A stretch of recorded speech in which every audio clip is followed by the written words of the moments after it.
Arratsaldeon eta ongietorriak izan zaitezte denok 2021ko urtarrilaren 28ko udalbatzar hontara. Buenas tardes y bienvenidas y bienvenidos todos al pleno ordinario que haremos hoy, 28 de enero del 2021. Ikus dezakezuenez eta COVID-19 dela eta oraindik noski distantzia tarte guztiak zaindu behar ditugu eta horrexegatik ikusiko duzu hemen mailan zinegotzi batzuk gaudela eta gero bestetik bankuetan beste zinegotziak daudela.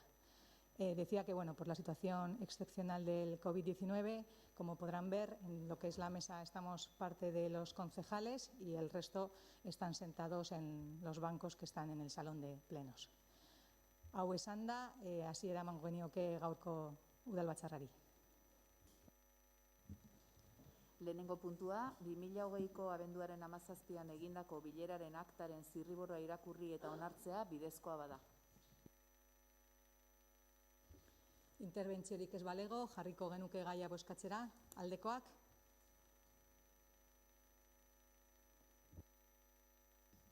Aho batez onartuta gelditu da akta.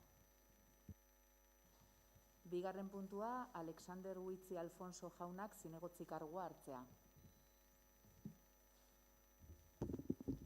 Hautatutako zinegotziak beharrezko eskatutako dokumentazioa aurkeztu duela aitortuta jarraian zinegotzi jaunari karguari men edozin egingo dion hitza hartuko diot. Horretarako irakurriko dut hitz emateko edozin egiteko adierazpena eta udal idazkariak izendatutako zinegotziaren izena esan ondoren bai hitz ematen dut edo bai zin egiten dut erantzun beharko du.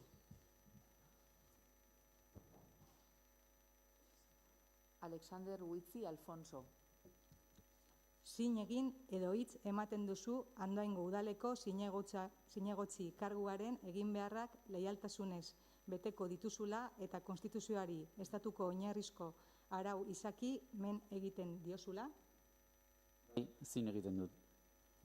Udal honetako zinegotzi karguaren jabe izendatuta geratzen zea. Zorionak ales eta ongietorria.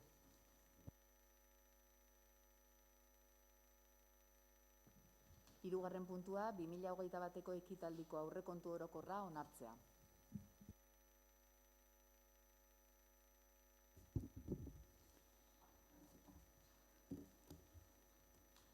Lehenik eta behin esatea aurrekontua 2021ko proiektua 21.800.000koa dala eta aurreikusten da apirilean gerakina dagoenean igoera nabarmena izango duela batez ere inbertsio partidetan.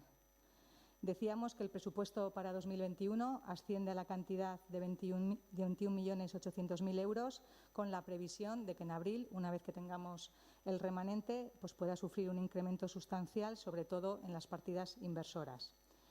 Gutxi gorabehera egingo deguna da orain aurkeztea eta horretarako batez ere ezberdintasunak edo puntu nabarmenak aipatuko ditugu gehiegi ez luzatzeko. Decía que vamos a presentar el presupuesto y para ello sobre todo nos vamos a centrar en las partidas que son más novedosas o diferentes para tratar también de no alargar demasiado la presentación. Partida berrien hauen artean, esate baterako esan 1.000 euroko partida bat aurreikusten degula sail ezberdinetan, udaleko lau ibilgailuaren flota pixkanaka berritzeko, batez ere klima eta jasangarritasun erronkei aurre egiteko. Por un lado, tenemos varias partidas en diferentes departamentos que suman un total de 100.000 euros para la renovación progresiva de la flota de 4 vehículos municipales para afrontar los retos climáticos y de sostenibilidad. Langileria sailan, batez ere finkatzea, batetik 75.000 euroko partida ekipo informatikoak berritzeko eta 60.000 euro COVID-19 eragindako gastuetarako. Por un lado, una partida de 75.000 euros para la renovación de equipos informáticos y 60.000 euros para los gastos causados por el COVID-19. Baita ere hemen aipatzea, aurreikusten degula gobernuak proposatutako igoeraren salarioetan aurreikusten duen igoera, izango litzatekeena 0,9%. También decía que también está previsto el incremento del 0,9% que se prevé por parte del Gobierno. Zerbitzu sailean, batetik, 225.000 euroko partida udal instalazioetako garbiketa agiri berria ateratzeko. También hemos tenido que, como todos saben, por el COVID, reforzar todo lo que son las partidas de limpieza de instalaciones municipales y en esa línea pues, se prevé sacar el nuevo pliego que ascendería a 425.000 euros. Baita ere, 160.000 euro dira urkontagailuak digitalizatzen hasteko. Se reservan 160.000 euros también para comenzar con la digitalización de los contadores de agua. Eta 60.000 euroko partida bat Karrika auzoan komun publiko bat berria jartzeko. Y 60.000 euros para la instalación de un nuevo baño público en el barrio de Karrika. Eta bukatzeko, eta lehen aipatudan bezala, ibilgailuen flota aldatuko joango ginateke eta horri lotuta 80.000 euroko partida ikusiko genuke kargatze elektrikoko 2 puntu instalatzeko. Se ha reservado una partida de 80.000 euros para la instalación de 2 puntos de recarga eléctrica. Hirigintza sailean, batez ere, 156.000ko partida izango litzateke Ricardo Arregin birbilgunea eraikitzeko, 146.000 euros para la construcción de la rotonda Ricardo Arregui, 125.000 euro proiektuetan, batez ere kiroldegiko proiektua aurrera eramateko, 125.000 euros para estudios y proyectos del Departamento de Urbanismo, de los cuales una parte muy importante irían destinada al proyecto de la renovación del polideportivo, Aiurralde. 78.000 euroko partida udal etxebizitza eta lokaletarako jarraitzeko udal etxebizitzen martxan jartzen. 68.000 euros para seguir reparando y adecuando las viviendas que tenemos municipales. 35.000 euro jasangarritasun energetikoko ekintzetarako. 35.000 euros para acciones de sostenibilidad energética eta 23.500 euroko partida klima aldaketaren aurkako egokitze planerako. Es decir, una partida de 23.500 euros también para el plan de adaptación contra el cambio climático. Gizarte zerbitzutan, aipatzekoak, batez ere noski, jarraituko genuke Eusko Jaurlaritzak ematen digun diru kopuruarekin AES-ei aurre egiteko, eta batez ere aipatzea 153.000 euro gordeko ditugula udalak iten duen aportazioa izaten ditugun kasu guztiei aurre egiteko. Decía que por un lado está la partida de asistencia a emergencia social que nos da el Gobierno vasco, pero también una partida de 153.000 euros, que sería la aportación municipal también para hacer frente, que como consecuencia del COVID, pues todos sabemos que se están incrementando las ayudas sociales que damos desde el Ayuntamiento de Andoain. Baita ere, 75.000 euroko partida sortuko genuke gaztentzako alokairu laguntzetarako. Reforzamos la partida que había para ayudas de alquileres para jóvenes y ahora la dotamos con 75.000 euros. Eta, dakizuenez bezala, proiektu garrantzitsua izango litzateke eguneko arreta zentroa martxa jartzea eta horretarako aurreikusten dugu 28.000 euroko partida. También, como todos ustedes saben, estamos queriendo poner en marcha el centro de atención diurna y ya pues lo dotaríamos con una partida de 28.100 euros para que se ponga en marcha ya en este 2021 y se pueda dar servicio ya no solo a las personas que están dependientes, sino también a las personas autónomas o de que tengan dependencia 1. Gero, baita ere reforzatuko genuke eskola materiala erosteko partida, diru laguntza, 15.000 eurokokin. Reforzaríamos la partida con 5.000 euros más para las ayudas económicas por compra de material escolar, de manera que nos queden 15.000 euros. Eta, azkenik, 5.000ko partida sortuko genuke tratu on programari aurre egiteko. Crearíamos la partida, como fue el compromiso que hicimos con Tratu On, para poner en marcha con 5.000 euros la realización de este programa, que, como saben, sobre todo va dirigido a la atención a los menores. Hezkuntza eta kultura sailean, batez ere, jarraituko genuke Basteron Andoaindarrentzako eskaintza erakargarria proposatzen, eta batez ere, partida berri bat sortuko genuke, 35.000 eurokoa tokiko ondarea garatzeko eta dinamizatzeko. Lógicamente nos comprometemos a seguir programando en Bastero una oferta atractiva para todas las y los andoaindarras, y luego una partida de 35.000 euros para el desarrollo y dinamización del patrimonio local. Eta bukatzeko 4.000 euroko beste partida bat hezkuntza gunea proiektua aurrera eramateko. Una partida de 4.000 euros para llevar a cabo el programa titulado Hezkuntza gunea. Euskara sailean batez ere bi gauzak aipatzeko, batetik 30.000 euroko partida bat Martin Ugalderen ondarea balioesteko, jakinearen gainean egorko zaretelako baita, aurten Andoaingo udalak hainbat ekintza egiteko asmoa baititu bere mendeurruna dela eta. Decía que también vamos a dotar una partida de 20.000 euros que se destinará a la puesta en valor del patrimonio Martin Ugalde, precisamente en el año en el que se cumple el centenario de su nacimiento. Eta beste 20.000 euroko partida Garagorrienea proiektua aktibatzeko. Una partida de 20.000 euros también para activar el proyecto Garagorrienea. Sustapen ekonomiko enplegu eta gazteria sailean, nabarmentzekoa da, COVID-19 dakagun egoerarekin, aurreikusi degula 100.000 euroko partida bat, eta nahiko izango ez balitz, urtearen zehar, indartuko genuken partida izango litzateke. Decía destacar una nueva partida que también por la situación excepcional que tenemos del COVID, prevemos de 100.000 euros para hacer frente a posibles situaciones que se puedan dar y, lógicamente, si fuera necesario, a lo largo del año, pues la dotaríamos de más dinero. Eta baita ere aipatzeko 162.500 euroko partida bat gazteria dinamizatzeko zerbitzua eskaintzeko. 162.500 euros también para licitar el servicio de dinamización de juventud.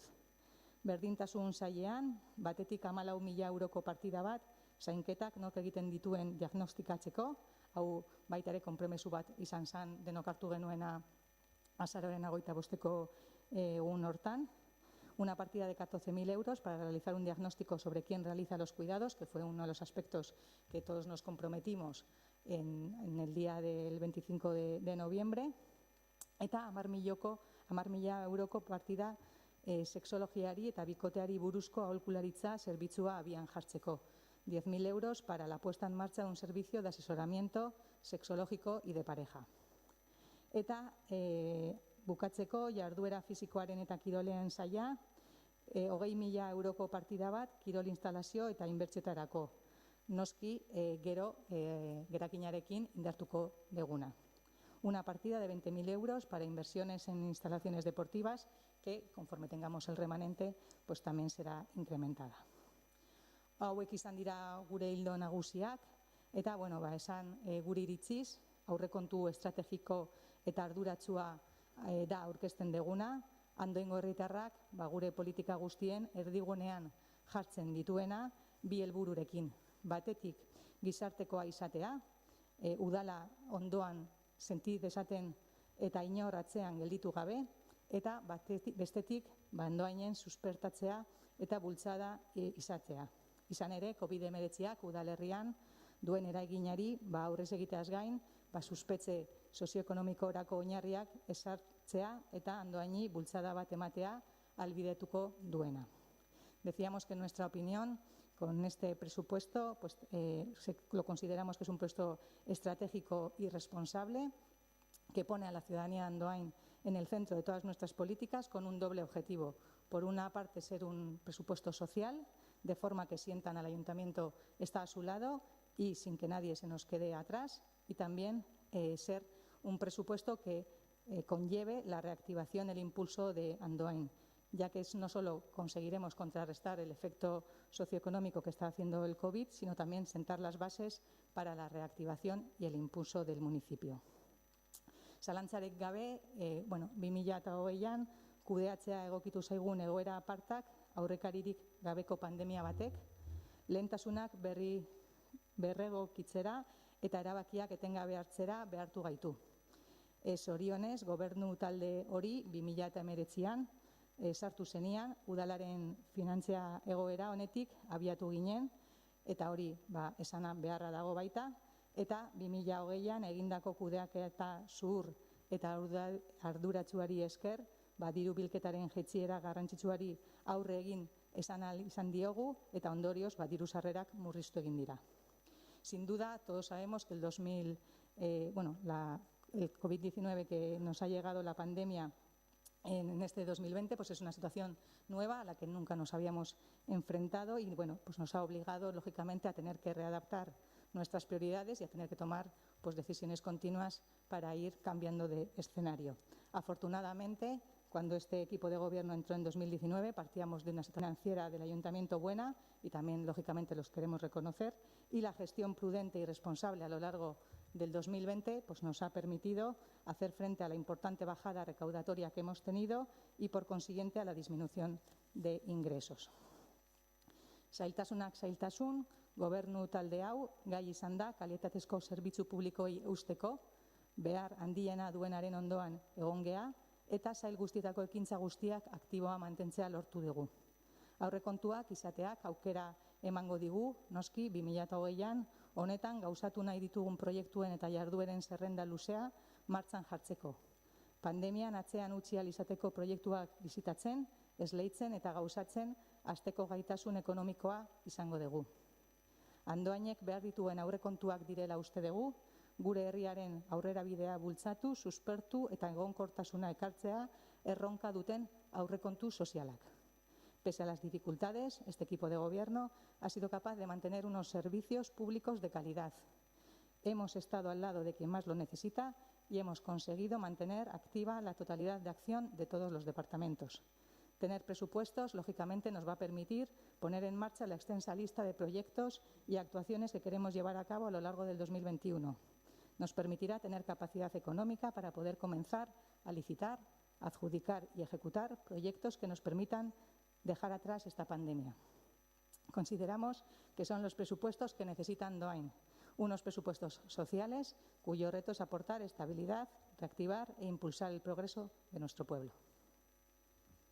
Mila esker. Atxaldeon, guztioi. Gaur onartzera ekarri ditugun aurrekontuak arduraz eta herritarrei begira egindako aurrekontuak dira. Pandemia egoera batean murgilduta pasa dugu 2020 urtea, eta honek aurreikusita genituen inbertsio epeak eta planak egokitzera behartu gaitu. Gobernu talde honi arduraz eta kontrarrelojean, denboraren baldintzapean, erabakiak hartzea tokatu zitzaigun. Kudeaketa zorrotza aurrera eramatea erabaki genuen, naiz eta horregatik hainbat kritika jaso. Gaitasun horrek ahalbidetu digu urte osoan zehar maniobrarako margena izatea. Behar zen garaian, dirulaguntza partidak mahaigaineratzea, beharrezkoak izan diren inbertsioak egitea edo ezohiko gastuari aurre egitea. Hau da, garbiketa eta desinfekzioaren kasuan, adibidez, 20% igoera izan duen zerbitzua. Guzti hori diru sarreren jaitsierari ere aurre egiten eta zerbitzu publikoak mantenduz egin dugu. Egoera honetan iritsi gara 2021ko aurrekontu proposamena osatzera eta gobernu taldearen irizpide berdina mantentzen da gaur onarpenerako aurkeztu ditugun aurrekontuetan. COVID-aren aurrean erresistentzia egitetik erreaktibaziora pasa behar dugu. Jasotako kolpeari eusteko berriro ere zutik jartzera. Etorkizuna eraikitzera. Inbertsio berriak sustatuz egoera sozioekonomikoa dinamizatzera. Sinergia kolektibo positiboak martxan ipintzera. Erresistentziatik erreaktibaziora esan dudan bezala. Maiderrek aipatu ditu inbertsio nagusienetakoak, nik ez ditut errepikatuko, baino bai aipatu nahi dudala, kultura sailetik egiten den apustu zintzoa kultura eta programazioa mantentzeko, apustu handia egiten ari gara eta horretan jarraituko dugu. Gero enplegu eta sustapen arloan, esan behar dut, naiz eta COVID-ari aurre egiteko 1.000 euroko partida bat ezarri, Salkin elkarteari laguntza edo aholkularitza teknikoa emateko 22.000 eurotako partida bat aurrikusi dugula. Honekin eta urtero Salkinekin sinatzen dugun hitzarmena, 18.000 euroko hitzarmena, non jasotzen den Salkineko urteko aktibitateak dinamizaziorako eta bono kanpainarako eta guzti hori, gehitze zaizkio 4.000 euro lokal berriaren alokairurako. Guzti horrekin egin nahi duguna da bertako komertzioa sustatu, indartu eta aurrera atera. Gazteriaren dinamizaziorako, Maiderrek komentatu duen bezala, plegu berria atera behar da aurten, baina baita ere aipatu beharra daukat, gerakina dugunean ireki dugula gaur egun 10 euroko partida bat, baina gerakina jakiten dugunean zenbatekoa den, 260.000 euroko diru kopurua bideratuko dugula Belabiko ludoteka martxan ipintzeko. Zerbitzu sailari begira, azpimarratu behar dut 2020 urtean garbiketa eta desinfekziorako egin den esfortzua, egin den indartze lan hori, eta horretaz gain, esan behar dut ere bai, ez bakarrik udal eraikinak eta hauen desinfekziorako, baizik eta baita kale garbiketan. Kale garbiketa ere indartu egin dugu, 2 pertsona gehiago kontratatuko dira 2021 urterako, karro berriak erosi ditugu langileak modu eroso batean lan egin dezaten, eta beraiekin elkarlanean nolabait zerbitzua egonkortu egin nahi dugu eta indartu. Eta azkenen, zerbitzu saileko erronkarik nagusiena izango litzateke Ilarramendin eraikitzeko pabelloi bat. Pabelloi horretan, zerbitzu saila, kale garbitzaile brigada eta lorazaintza brigada leku berean elkartuko dituen pabelloi bat izango da, eta horretarako behin gerakina jakiten dugunean, 150.000 eurotako partida bat aurrikusten da, aurre exekuzio proiektua aurrera eramateko. Modu xumean eta Maiderrek aipatu duenari gehituz, hauxe da esan beharrekoa. Eskerrik asko.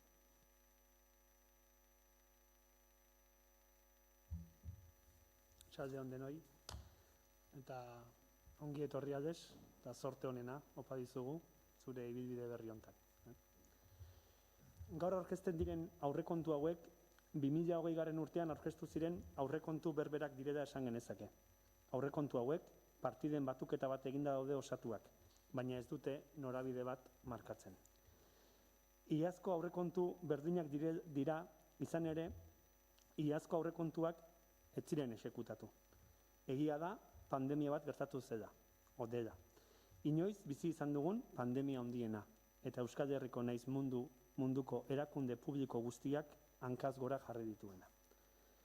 Baina hala ere, 2020 urteko aurrekontuen eztabaidan esan genuen aurrekontuek norabidea eta lehentasunak markatu behar zituztela, eta 10 euroko partidak irekitzeak ez zuela ezer bermatzen.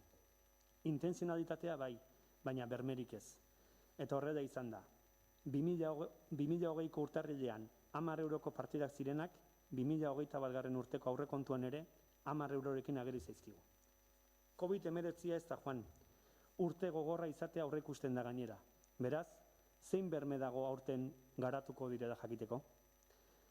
2021 urteko aurrekontu hau, egina dagoen bezala, ez zaigu gustatzen. 2020 urtekoa gustoko ez genuen bezala. Duela urte bete, proposamen bat egin genuen, inbertsio estrategikoak adosteko. Akordiorik etzen egon, baina hemen aurrekontuetan abstentzioa eman genuen. elkarrizketa eta elkardana sustatzeko eskaintza gisa eman genuen abstentzio hau. Baina zer jaso genuen trukean? Zer nolako elkardana eta elkarrizketa sustatu du udal gobernuak Andoaingo lehen indar politikoarekin? Eskasa. Departamentu eta zinegotzi zehatz batzuk kenduta, ia ezerrez. 2021 urteko aurrekontu proposamena negoziatzeko borondate osoarekin ekin genion. Udal gobernuak ekarpenak egiteko jarritako epeak errespetatu eta proposamen egingerri bat egin genuen. Gure proposamena ez da 500.000 eurotara iritsi, eta argi eta garbi agintaldi osoan zehar egiten ari garen moduan Andoaingo lehentasunak finkatzen saiatu gara. Udal gobernuaren erantzuna oso etsigarria sortatu zaigu. Hasiera batean proposamen bat egin, guk ez nahikotzat jo genuena, eta akordioa errazteko gure proposamenaren eskaera jaitsi genuenean, oraindik eta eskaintza baxuago batekin erantzun zitzaigun.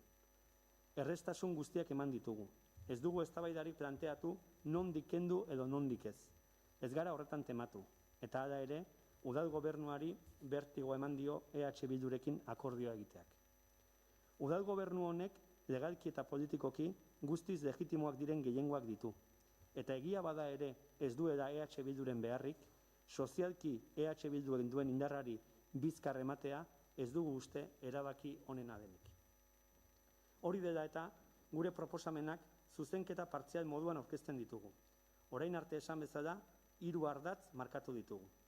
Andoaingo herriarentzat estrategikoak diren inbertsioak berrartzea, espazio publikoak hobetzen jarraitzea eta politika sozialetan sakontzea. Inbertsio estrategikoak hauek izango lirateke. Aurreko agintaldian hornidura sarea eraberritzen hasi zen.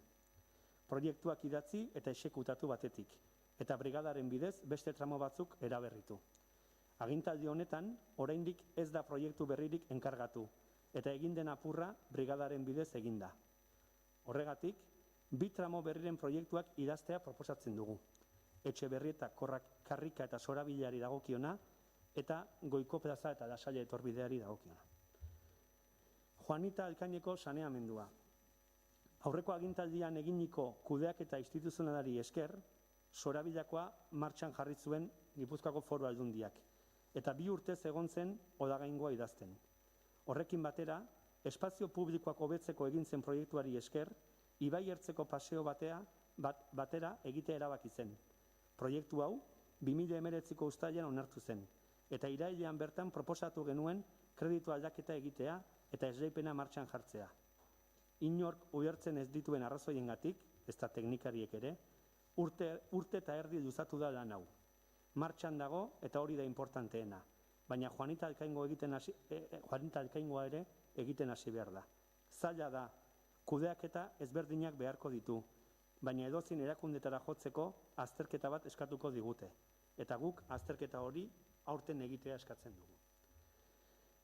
Idarramendi pabelloia. Herritar gisa egon nintzen pleno hartan, Eusko Alderdi Jeltzaleak €1.000.000 jarri nahi zituen pabelloi berri bat erosteko.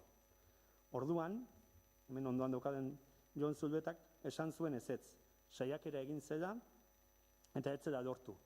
Eta gainera, aukera berri bat irekitzen zela Ilarramendiko garapenarekin, eta lur horietan egin edo ez aztertu behar zela.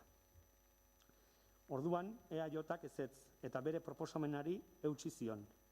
Gaur egun, badirudi, adostasuna badagoela Ilarramendin egitearekin. Ideia ona da, hain zuzen ere, eta egiari zor, aurreko agintaldian hirigintza zinegotzia zen Agustin Alberro zenaren ideia da. Pozten gara, orain denok hori ikustea, proiektu hori ere martxan jartzea proposatzen dugu. Mimendiko arrapala. Proiektu hau ere 2019an amaitua zegoen. Iaz €10 jarri ziren eta ez da egin. Aurten beste €10. Horrela ez da inoiz egingo. €155.000 jartzea proposatzen dugu, eta bihar bertan esleipena martxan jartzea. Herriko merkataritza. Perkoa onartu zen, eta ez da ezer garatu. Garrantzitsua da gai honi heltzea. Beraz, digitalizazio proiektua martxan jartzeko €50.000 bideratzea proposatzen dugu. Espazio publikoei dagokionez, batetik Goiburuko plaza. Guztiontzat jakina da Goiburu auzoko plazaren egoera zein den, eta plaza hori txukuntzea proposatzen dugu. Eta Miranda pasea lekua. Iaz proposatu genuen eta aurtenerako esan zenuten. Udaberrirako irekita nahi badugu, orain hasi behar dugu lanean.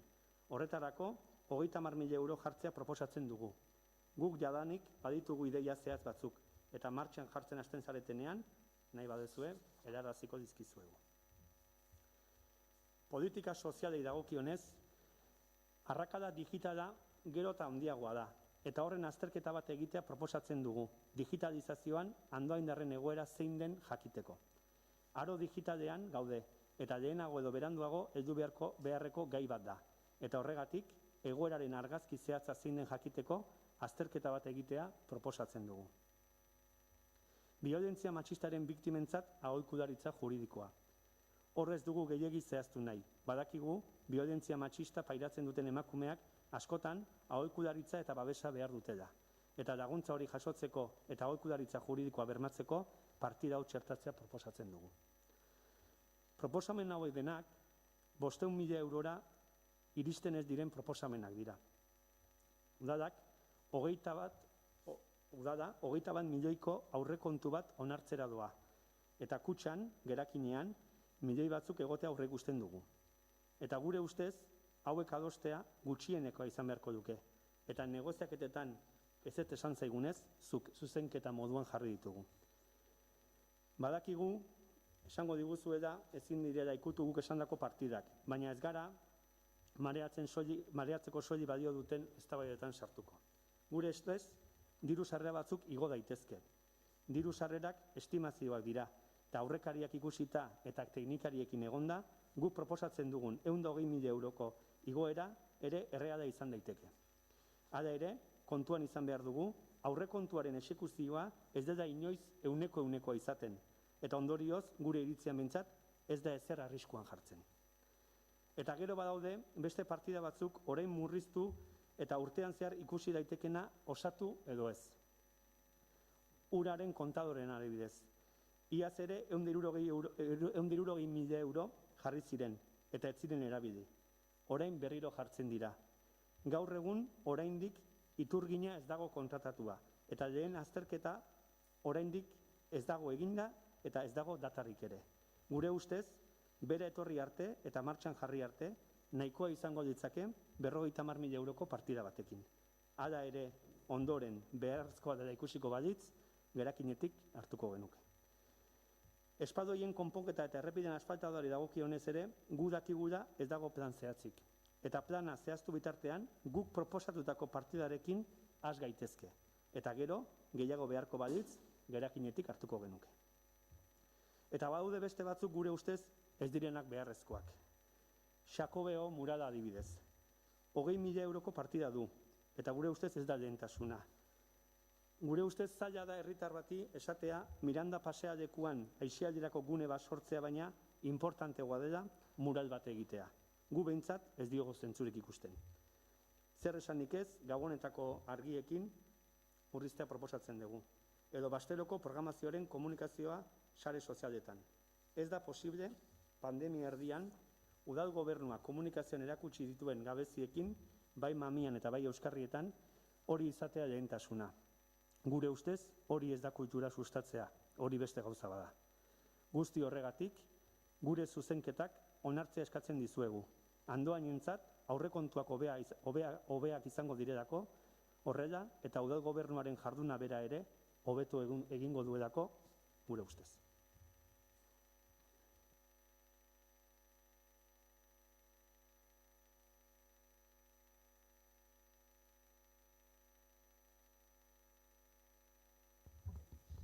Bueno, se oye. Bueno, nosotros la verdad es que hemos sido bastante fáciles porque hemos sido bastante modestos en nuestras peticiones.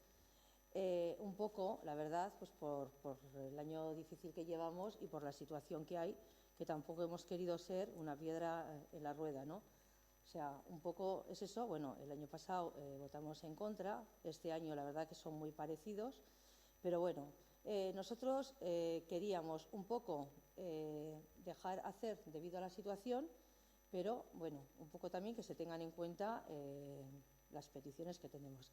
Las peticiones que tenemos nosotros siempre van a ser, pues eso, una defensa de la escuela pública, por lo que hemos pedido que se duplicara la cantidad que tenían para obras en 25.000 euros. Es muy modesta la cantidad, pero vamos a seguir dando vara y luchando para que al final la escuela pública y todo lo público esté bien subvencionado por las instituciones.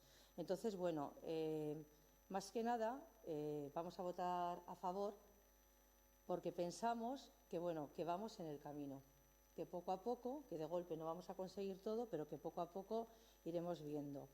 Luego también nuestro grupo siempre está a favor de las energías renovables, de las energías verdes, por lo que también pedimos 25.000 euros más para el estudio de viabilidad y coste de la implantación de placas fotovoltaicas en los edificios municipales, ¿no?, al objeto de fomentar su autosuficiencia energética.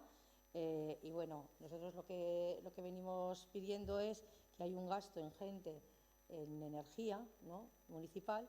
Entonces, lo que queremos es que se llegue a un punto en el que todos los edificios municipales sean autosuficientes, ¿no?, con la energía que ellos mismos produzcan, pues, mediante paneles solares o lo que sea. Luego, bueno, pues el discurso que has hecho, Maider, pues, o sea, me ha sonado muy podemita, ¿no?, lo de la gente en el centro y todo, y entonces, pues esperamos que sea así, ¿no? ¿Cómo no te voy a comprar eso? Entonces, sí que es verdad que también pedíamos que se dotara el polígono, o sea, el pabellón de Yarramendi. Todo esto va a ser con un remanente que, por supuesto, nos fiamos, sabemos que será. También, aunque no está aquí, estamos pendientes también y muy encima de que se subvencione toda la pública que hay en el pueblo, la que se ha subvencionado hasta ahora y la que no. También, bueno, pues hay un compromiso de estudio que también nos convence. Y bueno, en cuanto a las enmiendas que presenta Bildu, hay muchas que también nosotros las compartimos, por lo que apoyaremos alguna enmienda. Aunque votemos que sí al presupuesto, pensamos que se puede complementar muy bien y que pueden ser unos presupuestos mejores. Entonces, pues nada más que decir. O sea, este año creemos que también con el COVID tampoco va a ser un año bueno. También quiero hacer mención a la situación que se encontró el ayuntamiento cuando entró, que estaba muy saneada, que gracias a Dios también eso da un margen de maniobra. Entonces, pues un poquito vamos a decir que es una aportación común de los que habéis estado, evidentemente, ¿no? Entonces, pues bueno, también es de agradecer. Entonces, pues bueno, nosotros vamos a votar que sí.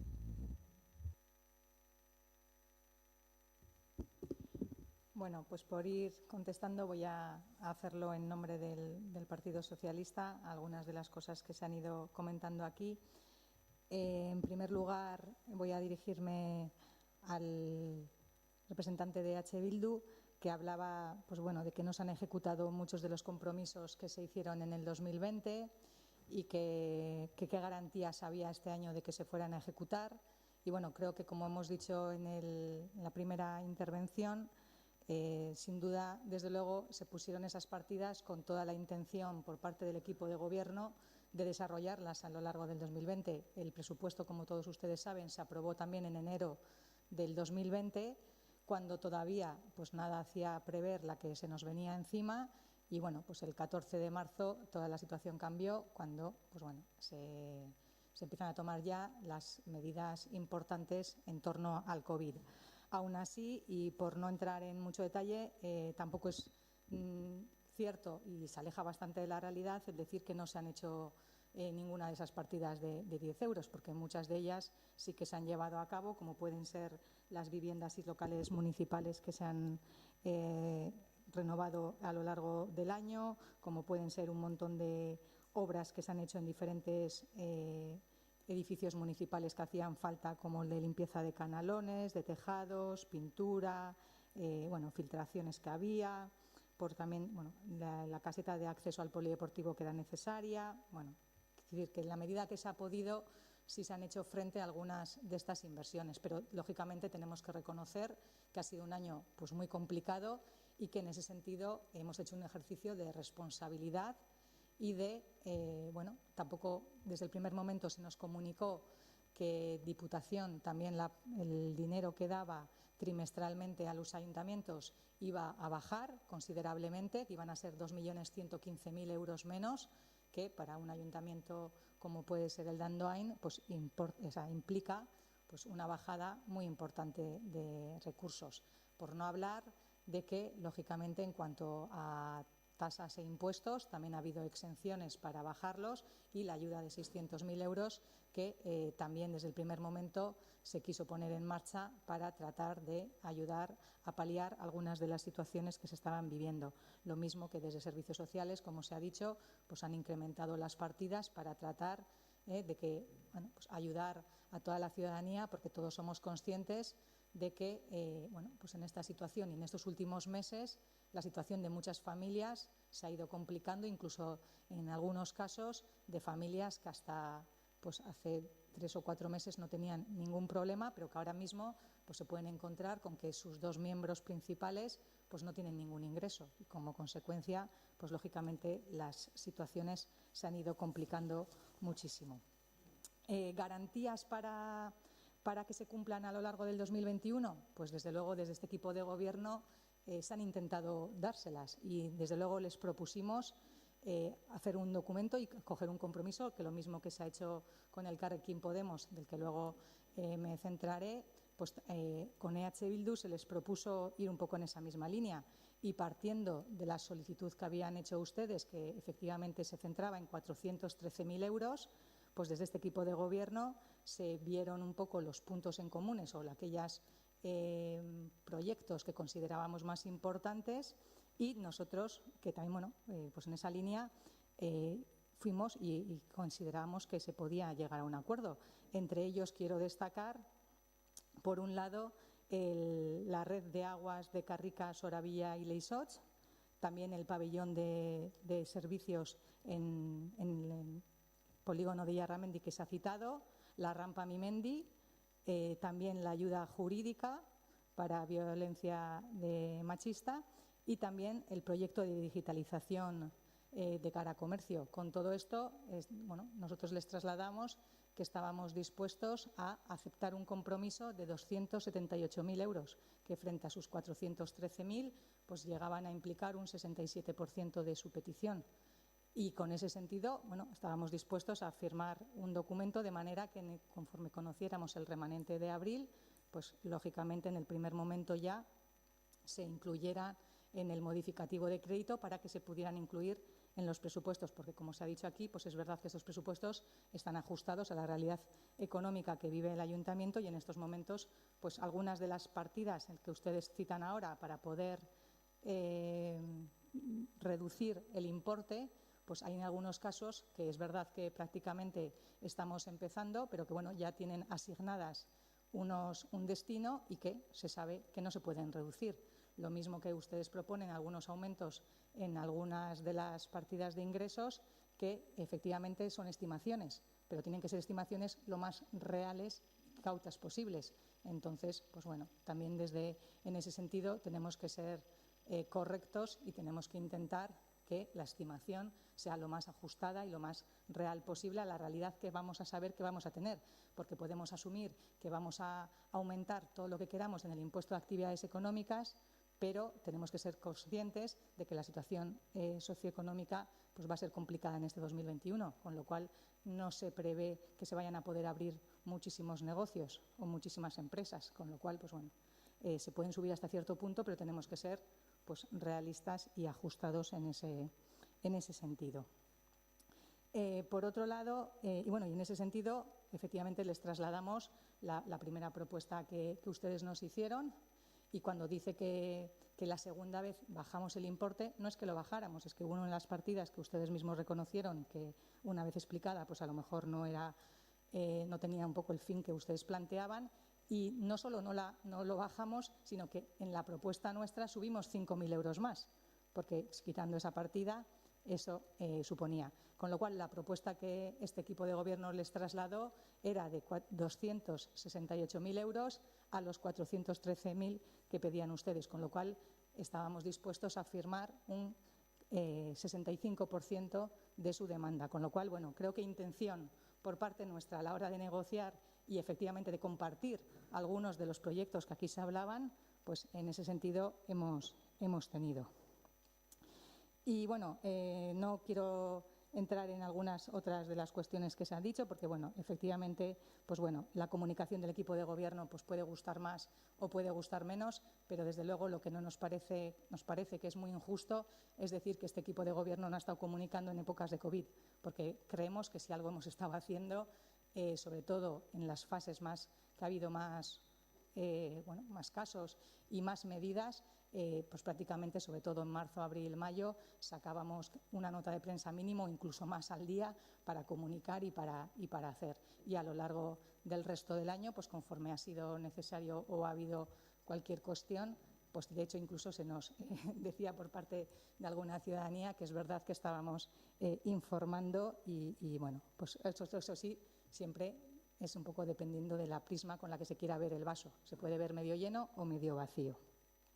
Con respecto al Elkarrekin Podemos, pues desde luego agradecerles su prestutasuna, su predisposición a negociar con nosotros y como muy bien ha dicho su portavoz, consideramos que este año precisamente es un año en el que nos hubiera gustado estar todos los partidos de acuerdo, porque precisamente es la mejor manera que podemos tener para hacer todos frente a la COVID-19 y en ese sentido, bueno, pues lógicamente desde el Partido Socialista también vamos a tratar siempre de reforzar lo público, como ha dicho muy bien usted.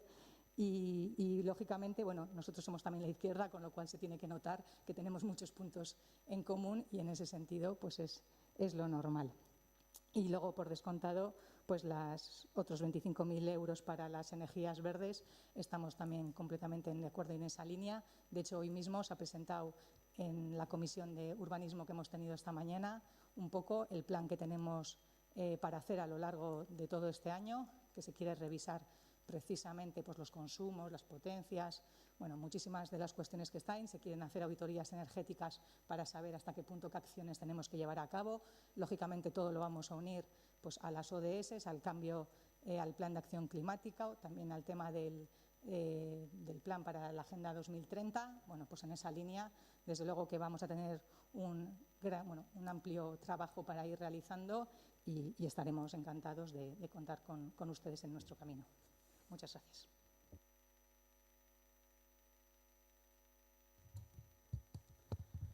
Atxaldeon, Alex ongitorri, lehenik eta behin. Hasi nahiko nuke, pixkat Elkarrekin Podemosen postura eskertuz, batez ere, nolabait pauso bat ematen dutelako zentzu hortan politika praktikoa egitea, eta nik uste hori eskertzekoa dela, ez? Bi partida modesto esaten zenun, Teresa, ez dakit modesto dian, baina, da elkarlanenako lehen etapa bat izan daitekena, pauso bat izan daitekena, efizientzia energetikoaren inguruan, aldaketa klimatikoaren inguruan, nolabait estrategia bat markatzen da, ez da nik uste honekin dena bukatzen, arrebes, nik uste dela lehenbiziko hazia, eta mendikan aurrera, azten joan behar dugun zerbait da, transversala izan behar duna. Ez du balio esatea panel solarrak bai, baina gero gasoilezko kotxe zaharra mantenduko ditut, edo lehioak ez ditut aldatuko, alegia energia berriztagarriak, energia aurrezpena, aldaketa klimatiko modu integralean landu behar da, beraz, alde hortan bidelagun izango gera eta prest eta berdin hezkuntza eta zerbitzu publikoen alorreko indartze hori. Kontziente gera, modesto izateagatikan ez dela askoz are importanteagoa. Nik uste keinu horrek berak eta egoera honetan, gure aldetikan EAJaren aldetikan eskertza hori. Eta, ez nuke nire rollo hori eten nahi, baina, bai nola batean nahiko nituzke puntualizazio batzuk egin, ez? Nik ustet, emango doz horren koro esan naizela, ez? Baina, aurreko legealdian eduki genituen bi etapa, eta Jonengan zentralizatuko dut, Jon zegoelako garai hartan maikide edo, eta lehenbiziko etapan oso ondo ematekinan, bigarrengoan jaurmeste ez, baina nik batzen naiz azkeneko plenoan EAJak egintzun saiakera bat emendakin partzialen bidez hobekuntza batzuk proposatzeko. Eta egia da, hobekuntza horiek ziala oso ambiziosoak. eta gauza askotarako gastuak asko murrizte genitula, ingresoak puztu edo bete genitula, eta Zulueta jaunak berak esan zigun, behin egotan, emendakinak horrela plantatzea postureo bat zela. Postureo bat iten eginala. Eta burenetako borondaterik ez ganeukala. Eta nik hori grauta beltu zitzaian, eta, ostras, posturea, bai, aber nola ingresoak puzte genitun puztegatikan, inolako logikari gabe, eta ara nola dian gauzak, urte batzuk beranduago, nik uste dela, deno daukagun politikara dedikatzen guzti daukagun sindromea, ez? Oposizioan egon edo agintzen egon, txaketa aldatzen dugula, baina urte batzuk beranduago gaude inbertiduan, alegia posizio inbertiduan, egia planteatzen inbertsioak puztea, COVID-aren testinguru hontan gainera, ez? Jakinda ze berakada egondan, gastuak horrenik gainera, iruditzen zait, eskatzen bari baino zorroztasun hori, seriotasun hori eta zintzotasun hori, nik uste ere, momentu honetan ere aplikatu beharko genuke logika berdin hori. Eta ez dut esaten ez dianik emendakin zintzoak, segurazki hala izango dira, baina gobernu talde honek, zin da izuet, esfortzu berezi egin dula, ingresu guztiek altzan gehiena puzten, baina errealismo baten barruan. Ezin duguna da, azkeneko hilabetako bilakaerak aztertzen baditugu, tendentziak aztertzen baditugu, puztu-puztagatikan, eta gero, nola batxe, aurrekontu fiktizioa sortzea. Eta hori kritikatu izan dugu behin eta behin. Aurrekontuak izan behar du alik eta realistena. Ejekutatze ez dan aurrekontu bat, aurrekontu txarra da. Eta errealitik at dagoen aurrekontu bat ere, aurrekontu txarra da. Beraz, gure saiakera izan du da, alik eta gehien, alik eta realistena da aurrekontu bat plasmatzea. Baina gogoan dakat posturaren asunto hori, eta ez naiz zai orain esaten postura bat danik, baina bai kritika hori, eta ni askotan naiz, oso kontrasanetan erortzen naizen pertsona, baina kasu honetan kontrasaman nabarmen badago hartatikan ona. Gero, iazko aurrekontuen berdina dira. Bueno, niri baieztapen horrek mindu nau pixkat. Gogoan dut iaz esan zen igutela ezin aterritzatu ganbiltzala, gogoan du gaina folleto, panfleto, ura avioneta batekin atetze ginen gobernu talde hau nola batxe ezin lurra ikutxu, eta aurrekontu haiek eta inposaketaren bidez eta alde bakartasunetik gobernatzen ari den gobernu talde honen aurrekontuak berdina dirantza. Alegia, ez jakitasunean galduta gebiltzanean eta orain ordeno imandokin ari geranean unilateralki gobernatzen, aurrekontu proposamen berdina ekartzen dugu antza. Hori ala ulertzen dut? Horrek ere kontrasan bat iritz zaite, baina antza orduan ez dugu asko ikasi. Aurrengo urterako hobetzen dugun. Saiatuko gara, eta nik uste modu zintzonean ere, saiatuko gara aurrengo urterako hobetzen. Gero, betiko txipa, ez dizkiazu nire proposamenak onartu, beraz, bizkarra eman diazu. Sentitzen dut, ez. Gobernu talde hau, zuekin elkartu da, fisikoki, telematikoki, eta saiakera zintzo bat egin dugu hitz egiteko, elkarlanerako, eta maiderak aipatu bezala, proposamen zehatz bat egiteko. Izango da kaskarra, izango da erdipurdikoa, izango da oso ambiziosoa, edo ez gaituena ase, nik hori lortu ezaket. Baina esatea bizkarra eman dizuegula, niri gogorra irutzen zait. Nik bintzat ez ez eta lortu, eta nik neko nuke bintzat matizatzea, guk bintzat bizkarra ez digula inorri eman nahi izan. Gero betikoan etoriko naiz, eta bakit ja saltatuko dezuela, baina egia da, partida askotan esaten dela, ingo da, erredatatuko proiektu hau, proiektu asko eta asko ja sartuta daude aurrekontu proiektuan, edo aurrekuspen horiek, erredatatzeko aurrekuspen horiek, alkateak esan du bezala, inkorporatuta daude. Beraz, ez dut ulertzen, eta gero betikoa da, ez? 8 urtetan egin ez ditugun gauza guztik nahi ditugu egitea. COVID-aren urte hontan, aquí y ahora. Eta barkatu, gu bastante txapuzeroak edo kaskarrak izango geha, baina aldego egiten dugu. Ez pentsatu, zuek 8 urtetan egin izan ez dituzten gauza guzti horiek guk horren azkar urte beten COVID izena duen virus batekin osatuko ditugunik. Hori erreflexio bezala. Eta gero, umore pixka jartzeko, ditut kuarrilan pare bat lagun, esaten diatenak, zein dezue merkadona horrekin, merkadona jarri dezue, la letxe, eta hemedik aurrea, merkadona ataz galdetzen diatena esan horiet. Ez, merkadona guk ez dugu jarri, Agustin Alberrok jarri du, porque gaur hemen esaten zuten bezala, Ilarra mendiko pabilloia Agustin Alberrok asmatutako proiektua da. Barkatu, Ilarra mendiko proiektu guzti hori, aho batez, behintzat hemen gauden alderdi guztiok urte luzez landutako proiektu bat da, prozesu ezberdina pasatu dituenak, modifikazio ezberdina pasatu dituenak, diputazioarekin aldaketa jaso dituenak, eta bueno, zuek ulertzen bari madezue, ala dala, zuena dala, oso ondo, onartuko dugu, zuen proiektua gauzatuko dugula. Baina, ojo, koherentzia hori gero erabili denerako, merkadonarako ere bai. Uren kontadoreana, nik uste digitalizazioa eta efizientzia energetika diala guretzako prioridade bat.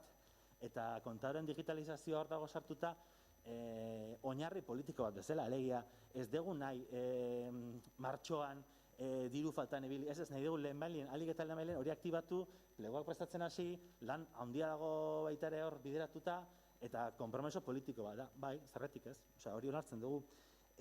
Komunikazioaren, beste behin ere, orain dela urte terdi kejatzen ginen ez genuela komunikatzen, oso okerra ginela, beti berandu gentozela, orain dela aste gutxi, irakurri ditut txio batzuk esanez, eskerrak aiurri daukagun andoinen komunikatzeko. Hombre, zorionez, bai, udaletxe ez da prentsa agentzia bat nidak edala, udaletxeak eman beditu udalean eta herrian gertatzen diren erabakien berri, neureen berri. Askotan, nik galtzen dut, Osakidetzak egunero PCR proben emaitzak eman behar meditu, nik udaletxe bezala hori eman behar dut, edo daukat osakidetza bat horren berriak ematen dituen egunero. Zein da informazioaren iturria edo ez? Dena den, berdina, kontrasenean ez dakit ze pentsatu, orain dela urte bete eskatzen zen iguten gure txapuza eta komunikatzeko era traketxura hobetzeko radikalmente, eta baliabideak teknikoak eta pertsonalak horretara bideratzeko, eta idatzi bat dago sartuta okerraz bari manago, eta orain da alderantzizkoa, orain gehiagi iten degula antza, autobombo iten degula, edo lago zerbait, ez?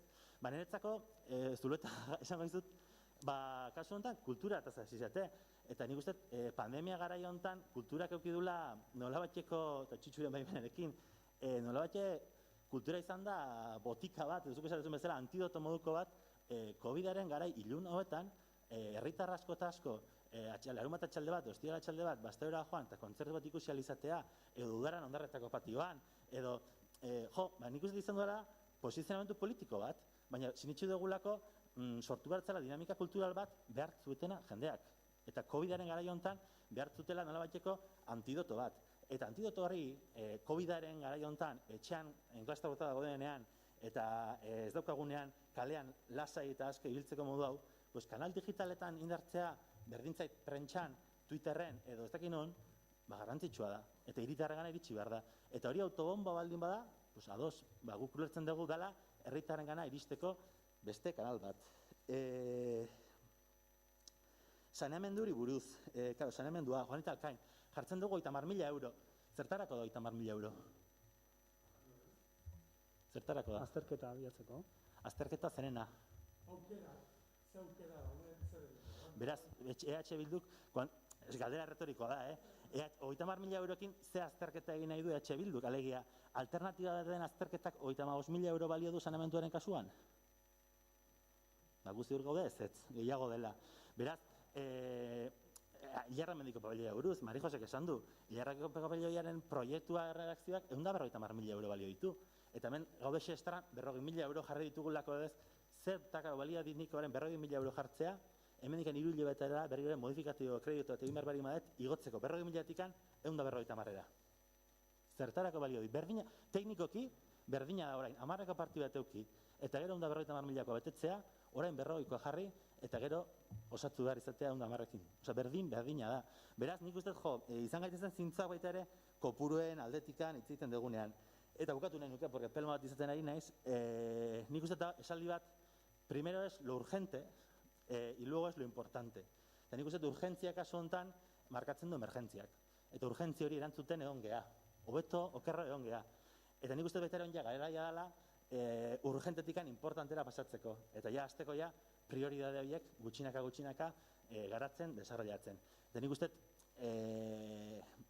kontsentsu ontara batu diren bidelagun berriei eskerrona, eta gainerakoei, erronka eta asumitzen dugu guretzako baita ere, datorren urterako ea posible dugun zabaltzea kontsentsu hau.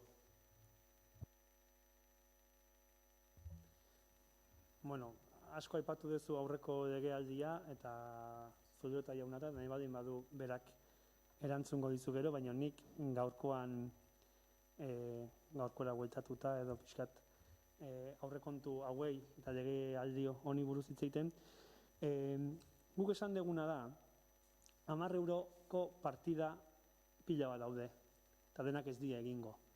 Eta hor, lehentasun batzuk finkatu behar dira. Eta guk lehentasun horiek finkatu ditugu. Baldin badaude, 50 partida 10 euroko, eta egin badin 15, guk ez dakigu zeintzuk egingo dian. Eta guk esaten duguna da, gure ustez hauek egin beharko diake. Hoi da guk esaten duguna. Eta ja, proiektu batzuk nun bihar egin daitezkenak. Hau da, ur kontadorearena nahita ere bihar ezin dugu abiatu. Zerdikan, iturginaren azterketaren data ere ez dakigu handikan. Eta geren behar da, azterketa, gero bakizuzea. Eta mimendiko rampa bihar bertan ez deitu daiteke. Hortara guaz gu. Urgente, importante, hortara guaz gu. Eta bihar iturginarena ezin degin nahita ere. Hoi zate genuen. Eta gero, aurrekontuei buruz, aurrekontu hauetan, 21 milioi eurotik guri onartu zeiguna izan da 0. Nola onartuko ditugu aurrekontu batzuk, 21 milioitik onartu zeiguna 0 izan danean. Egia da gero, esan zen dut, bueno, gerakinetik, zuek proposatzen dituzuen 200 piko mila eurotik 268.000 euro onartzeko prest gaude. Baina aurrekontu hauetan, 0. Eta orduan, guk nola onartuko ditugu aurrekontu batzuk nun ez dezue ez da euro bat aldatzen. Eta gauza gehiago nitun, asko itzen da, Maiderrek ere, baina nik uste denei nahiz erantzuten, gauza orokorrak esaten nahi naiz, eta gero ez dakit Ilarramendiri dagokionez, eta aurreko legegintzaldian honi, baina nik esan dutena da, Ilarramendin zerbitzuetako pabelloia egiteaz, hori, Agustin Alberrok esan zuela denengo aldiz irigintzan, eta gaur egun denak bat egiten dutela horrekin, hori esan dut. Eta esan Ilarramendiko zerbitzuetako pabelloia hor kokatzeaz. Garai hartan, asmoa zan, erostea hor Komakeko poligonoan, pabelloi bat, eta etzan atera, eta hori.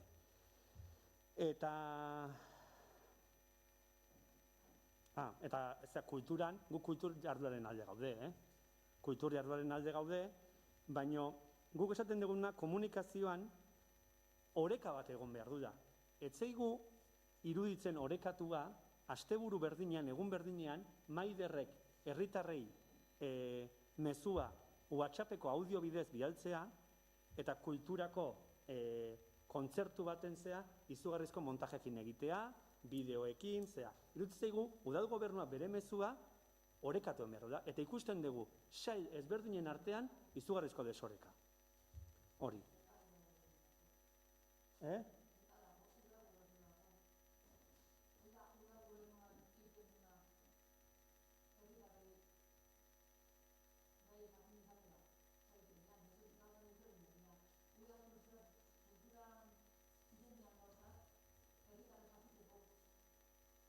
Badakigu.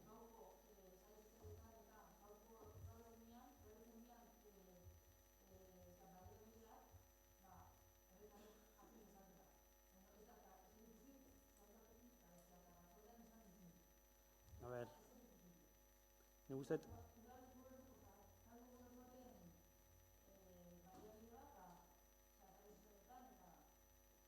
uste ez dira zua behar dut. Nik uste da, oreka egon behar du da udaleko sail ezberdinen artean. Hau da, gure ustez, alkatearen mezua WhatsAppeko audio batean eta kulturako zeak argazki profesionalekin eta hori ez da orekatua, hori da esaten nahi dana. Eta kultura aipatu genuen, eta gero kulturan zegoen partida bat zen, baina hau da gauza orokorragoa. Ege esaten, udaleko departamentu ezberdinen komunikazioatzeko eran egon behar duen orekaz. Eta nik uste hori, egia esan gauza edo banazkan, baina momentu zor.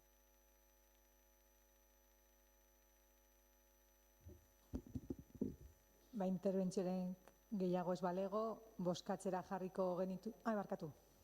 Voy a aclarar que nosotros vamos a votar que sí a algunas enmiendas, pero que bueno, tampoco sabemos si en realidad las enmiendas lo sacaríamos de ahí o no ahí. O sea, vamos a votar que sí, que estamos a favor de lo que se pide. O sea, a ver si me entiendes, ¿no? O sea, no sabemos si sacar 20.000 euros de aquí o 20.000 euros de allí. Es como un compromiso de que nos parece que lo que se pide que está bien. O sea, no sé si me he explicado. O sea, vale.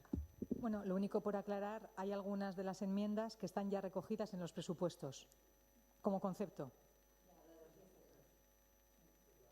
Sí, pero bueno, como está comentando eso y no habla de dónde sacarle el dinero, lo que digo es que en el proyecto de presupuestos ya, pues por ejemplo, por decir un ejemplo, la rampa de Mimendi ya viene en el proyecto de presupuestos. Y lo mismo que esa, pues hay algunas más que también, porque como hemos dicho antes, pues esa es para aclararlo.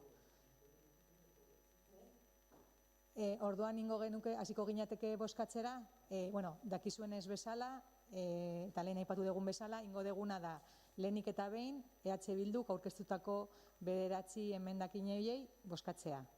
¿Bai? Decía que, como ya hemos definido antes, lo que se va a hacer ahora es someter a votación las 9 enmiendas presentadas por EH Bildu y procederíamos a su votación. Eta gero ja urrengoa izango lirateke, bueno, zenbait ateako balira basartuko liratezke aurreproiektuan edo bestela ez liratezke sartuko. Eta horren arabera ja aurrekontu proiektu osoa bozkatuko genuke. Hasiko gea? Bai, lehenengo emendakina da Mimendiko arrapala gehitzea. Aldeko botoak?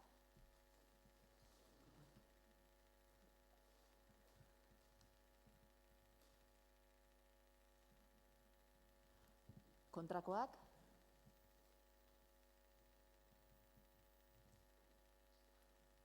Abstentzioak?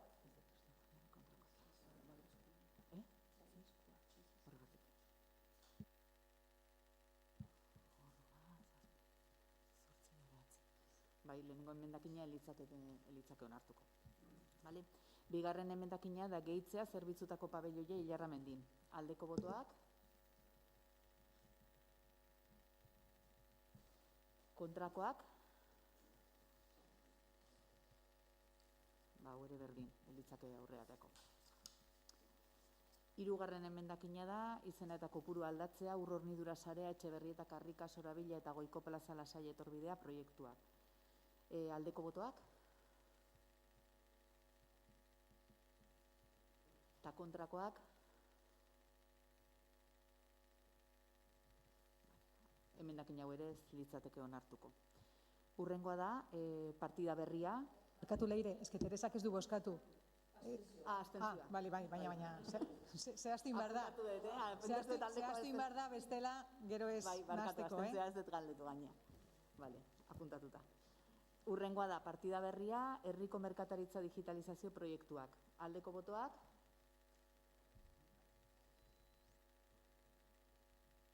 Kontrakoak?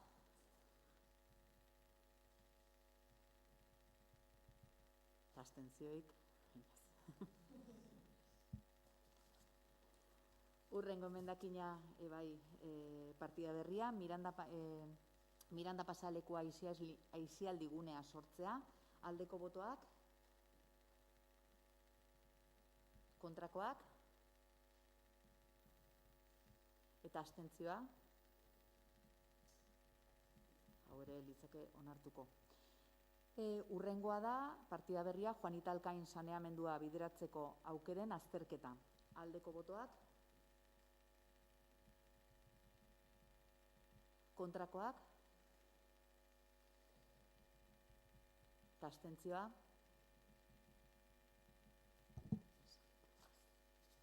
Hau ere litzateke aterako. Urrengoa da, partida berria, indarkeria matxistaren biktimei aholkularitza juridikoa. Aldekoak?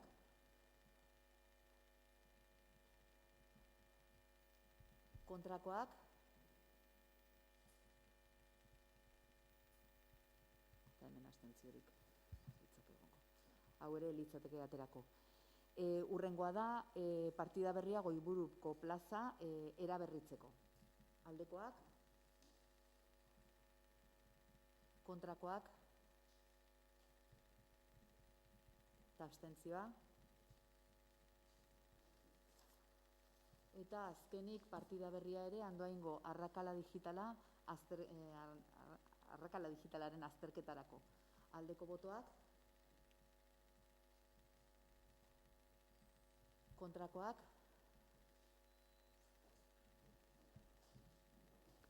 Emendakinak